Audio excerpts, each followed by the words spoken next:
अंतर्गत विषय पर आयोजित 2 दिवसीय नेशनल वेबिनार के आयोजन से जुड़े कुलपति प्रोफेसर आरपी सिंह जी, सभी अधिकारीगण, वक्तागण और उपस्थित प्राध्यापकगण, छात्र छात्राओं, भाई और बहनों, वैश्विक महामारी कोविड-19 ने पूरी दुनिया की गति रोक दी है। विश्व के लगभग सभी देश इससे प्रभावित हुए। उद्योग धंधों और रोजगार पर इसका बहुत ही विपरीत प्रभाव पड़ा है। उद्योग धंधों को इस स्थिति में लाकर खड़ा कर दिया है कि लोग उसके कारण बड़ी ही परेशानी का अनुभव कर रहे हैं। इसने शिक्षा प्रणाली को भी बुरी तरह प्रभावित किया है। पिछले 4 महीनों से शैक्षणिक गतिविधियां लगभग ठप है। पिछले 4 महीनों से शैक्षणिक गतिविधियां ठप होने के कारण विद्यालय स्तर की अनेक कक्षाओं के विद्यार्थियों को बिना परीक्षा क्रमोन्नत करना पड़ा है। उच्च शिक्षा की परीक्षाएं भी इससे प्रभावित हुई है। नया सत्र भी सामान्य स्थितियों की तुलना में विलंब से शुरू होगा। ऐसी परिस्थितियों में हमें शिक्षा प्रणाली के सुदृढ़ीकरण के लिए पुनर्विचार करने की आवश्यकता है। जलवायु परिवर्तन के इस दौर में सस्ती और टिकाऊ खेती ही अंतिम विकल्प है। हमें अपनी परंपरागत कृषि विधियों की ओर लौटना पड़ेगा। उनके साथ नवीन कृषि प्रौद्योगिकी का इस तरह से समावेश करना होगा कि खेती की लागत कम हो सके। प्राकृतिक खेती के सिद्धांतों को अपनाना होगा, जिससे लागत कम हो और मुनाफा अधिक हो। तभी ही सही माने में हम कृषि को आजीविका का सर्वोत्तम आधार बना सकेंगे। मानव जीवन को सुगम बनाने के लिए धरती पर विभिन्न माध्यमों के द्वारा जल संरक्षण आज की महती आवश्यकता है। पानी की प्रति बूंद से कैसे ज्यादा उत्पादन लें, ऐसे प्रयास किए जाने चाहिए। इसके लिए मैं किसान भाइयों एवं कृषि वैज्ञानिकों को समन्वित प्रयास करने के लिए अनुरोध करता हूं। किसान भाई पानी का उपयोग सावधानी से करें तथा कृषि वैज्ञानिक कम पानी के उपयोग से अधिक उत्पादन करने वाली जिन्सों एवं तकनीक का विकास करें। शुष्क एवं अर्धशुष्क क्षेत्रों के लिए भूमि में वर्षा जल का संग्रहण और छतों पर वर्षा जल संचयन से भूजल स्तर ऊपर उठता है। इस संग्रहित जल का प्रयोग फसलों की सिंचाई के विकल्प के रूप में अपनाया जा सकता है, जिससे शुष्क एवं अर्धशुष्क क्षेत्रों में जल कमी होने के कारण फसलों में सिंचाई की आपूर्ति को पूरा किया जा सकता है। वर्तमान शिक्षा प्रणाली सूचना प्रदान करने का आधार बनती जा रही है, जिससे शिक्षा का प्रतिशत तो बढ़ा ही है, साथ ही बेरोजगारी भी बढ़ती जा रही है। अब ये सोचने का समय आ गया है कि हमारी शिक्षा प्रणाली कैसी हो। हमें शिक्षा प्रणाली को इस तरह परिवर्तित करना होगा कि विद्यार्थियों में कौशल का विकास हो सके। वर्तमान में आंकड़े बताते हैं कि हमारे देश में कुल जनसंख्या का लगभग 60% व्यक्ति कामगार व्यक्तियों की श्रेणी में आते हैं, परंतु लगभग 3-4% व्यक्तियों को ही कौशल विकास का संस्थागत प्रशिक्षण प्राप्त है। कौशल विकास को शिक्षा प्रणाली में ही सम्मिलित किया जाना चाहिए, जिससे विद्यार्थियों को उपाधि प्राप्त करने के बाद रोजगार की तलाश के लिए इधर उधर भटकना न पड़े। कृषि उत्पादन बढ़ाने में उन्नत बीज एवं उन्नत तकनीक का विशेष महत्व है।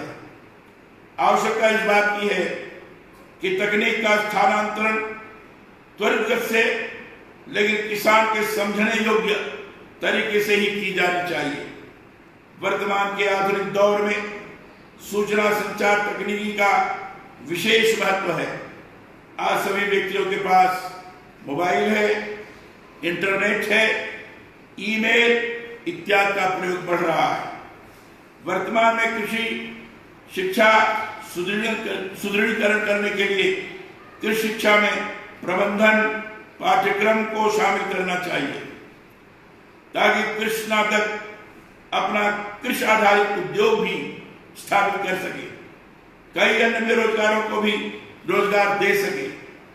कृषि शिक्षा ग्रहण कर रहे स्नातकों, परास्नातकों, वैज्ञानिकों को उनके व्यक्तित्व विकास तथा उनमें मानव मूल्यों के अवधारणा स्थापित किए जाने हेतु पाठ्यक्रम में यथास्थान परिवर्तन किया जाना चाहिए, ताकि विद्यार्थी उद्यमी बनने के साथ साथ उच्च कोटि के कृषि वैज्ञानिक भी बन सके। हमारा छात्र जब पढ़ करके निकले तो नौकरी के लिए इधर उधर भटके नहीं, वह अपने कौशल विकास के प्रभाव के कारण एक नौकरी देने वाला बने, जॉब प्रोवाइडर बने। ऐसी शिक्षा की आवश्यकता है और कृषि विभाग में, कृषि क्षेत्र में हम इस प्रकार के विद्यार्थियों को प्रशिक्षित करके आगे बढ़ा सकते हैं, प्रोत्साहित कर सकते हैं। किसान को केवल उत्पादन बढ़ाने की तकनीक देना ही पर्याप्त नहीं है, बल्कि किसान भाइयों को उपज का उचित मूल्य मिले, ऐसे प्रयास किए जाने चाहिए। खेती के साथ साथ किसान भाइयों को उत्पादों में मूल्य संवर्धन का भी प्रयत्न करना चाहिए। यदि किसान अपने उत्पाद में मूल्य संवर्धन कर बाजार में विक्रय करें तो उसके मुनाफे में वृद्धि हो सकती है। खेती के साथ साथ किसान की आय बढ़ाने के लिए अन्य विकल्प कैसे हों, उसको भी ध्यान में रखते हुए, जैसे पशुपालन है, मुर्गी पालन है, मधुमक्खी पालन है, इत्यादि को भी किए जाने की आवश्यकता है। कृषि लागत में कमी करना, उत्पादकता में वृद्धि, ग्रामीण आधारित कृषि प्रसंस्करण एवं मूल्य संवर्धन और किसानों को राष्ट्रीय एवं अंतर्राष्ट्रीय बाजार से जोड़कर किसान की आय को बढ़ाने का प्रयास करना चाहिए। हमारी सोच खाद्य सुरक्षा के साथ किसान की आय को दोगुनी करने वाली होनी चाहिए। यह देखने में आया है कि खेती से युवाओं का मोह भंग होता जा रहा है। युवाओं को खेती की ओर आकर्षित करने के लिए कृषि एवं कृषि आधारित उद्योगों के लिए कौशल विकास किया जाना बहुत जरूरी है। नवीन भारत के निर्माण के लिए कृषकों की आय दोगुनी करने का लक्ष्य है। भारत गांव में बसता है और गांव के उत्थान से ही देश का उन्नयन होगा। गांव उठेगा तो देश उठेगा, और देश उठेगा तो आगे बढ़कर के विश्व के अंदर अपना एक आर्थिक शक्ति के रूप में निर्माण हो सकेगा और लोगों को, पूरे विश्व को अपने तरफ आकर्षित कर सकने में सक्षम बनेगा। स्मार्ट विलेज में विश्वविद्यालय द्वारा उच्च तकनीकी कृषि एवं उद्यानिकी प्रणालियों को प्रोत्साहन दिया जाना चाहिए। सराहनीय कार्य है। कृषकों में क्षमता वृद्धि के लिए तकनीक का हस्तांतरण एवं कृषकों को प्रशिक्षण देने से कृषि उत्पादन बढ़ेगा। कृषि शिक्षा यह एक महत्वपूर्ण आयाम है। कृषि क्षेत्र के विद्यार्थी आगे चलकर कृषि वैज्ञानिक के रूप में देश की सेवा करते हैं। किसानों को नई नई तकनीक देकर देश में उत्पादन या गुणवत्ता वृद्धि में इनका महत्वपूर्ण योगदान रहता है।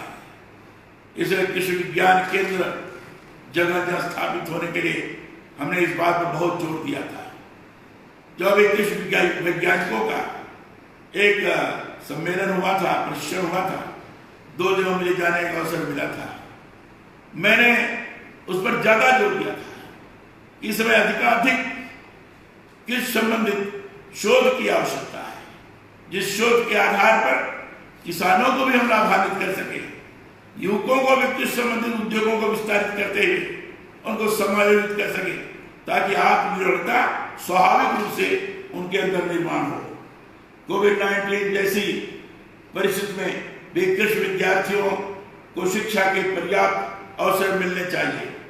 सैद्धांतिक, प्रायोगिक और फील्ड आधारित शिक्षा भी इस दौरान प्रभावित न हो। मानव संसाधन का समुचित उपयोग हो तथा जनहित में इसे काम लिया जा सके, जिससे देश का भविष्य सुरक्षित रहे।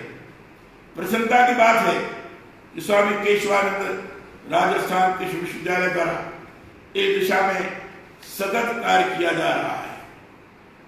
विश्वविद्यालय ने अभी जिस तरीके से आपने प्रस्तुतिकरण की है, उस प्रस्तुतिकरण को देखने के पश्चात मुझे लगा है कि अगर इसको और आगे बढ़ाने का प्रयास किया जाए तो जो भी मैंने आपसे अपेक्षा की है, इस विश्वविद्यालय से अपेक्षा की है, निश्चित रूप से उस तरह के छात्र निकलकर अपने प्रतिभा के माध्यम से, कृषि के माध्यम से लोगों को स्वयं में आकर्षित करते हुए रोजगार भी प्रदान कर सकते हैं और आत्मनिर्भर बनाने में सक्षम भी हो सकते हैं और किसानों को भी नई दिशा प्रदान कर सकते हैं।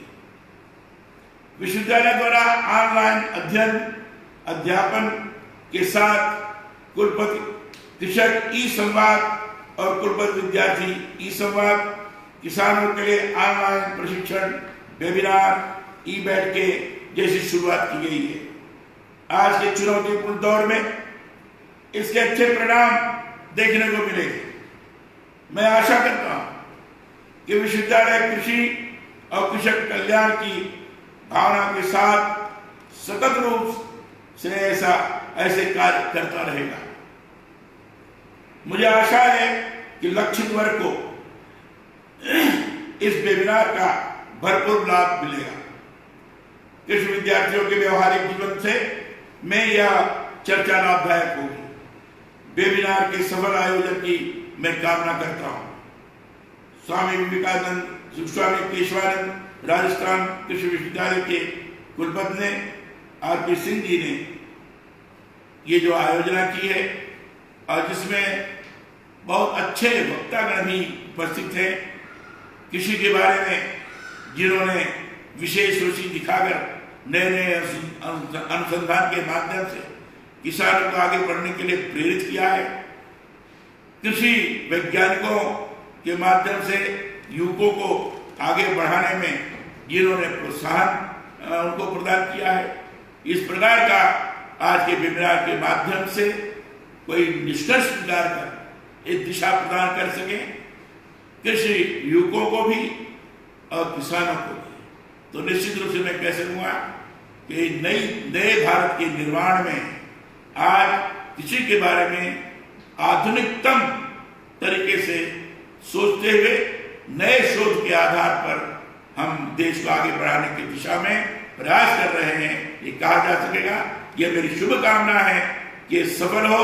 ये वेबिनार के पीछे के जो मनोभाव है वो लोगों के सामने सही मायने में प्रत्यक्ष रूप से दिखे, लोग अनुभव कर सके। यही बात कहते हुए मैं अपने वाणी को विराम देता हूँ। बहुत बहुत धन्यवाद।